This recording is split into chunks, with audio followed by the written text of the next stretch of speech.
లేవనెత్తాడు. దైవజనులు వచ్చి ప్రార్థన చేశారు. చెన్నయ్య గారు, పెద్దయ్య గారు, అమ్మగారు ప్రార్థన చేశారు. మరి మంచం మీదే ఉండేవాడికి అంత తెగేవాడు కాదు.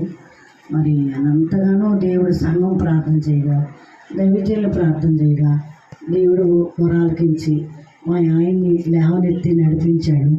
మరి నడిపించిన తర్వాత ఇక్కడి నుంచి మరి రాంపురం వెళ్ళిన తర్వాత మరి నాకు కూడా కాలు మెట్లు దిగేటప్పుడు కాలు జారి పడిపోయాను.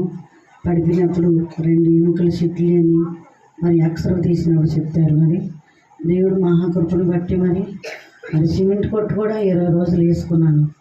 మరి దైవజనుల ప్రార్థన వల్ల, సంఘం ప్రార్థన వల్ల దేవుడు మా మొరాలకించి మళ్ళీ నన్ను నడిపించి నన్ను స్థితిలోనే ఇక్కడికి తీసుకొచ్చాడు. మరి మరలాను మరి దేవుడి కృపను బట్టి క్రిస్మస్ కానీ, జనవరి 1 కానీ మరి ఇక్కడ ఉన్నంతసేపు కూడా దేవుడు ఆయన సిలువ సాటును భద్రపరిచి, ఆయన సజీవ రెక్కల కింద భద్రపరిచి మమ్మల్ని, మా బిడ్డల్ని కోడి రెక్కల కింద బిడ్డలు దాచుకున్నట్టుగా ఆయన రెక్కల కింద దాచుకొని మమ్మల్ని కాచి కాపాడాడు.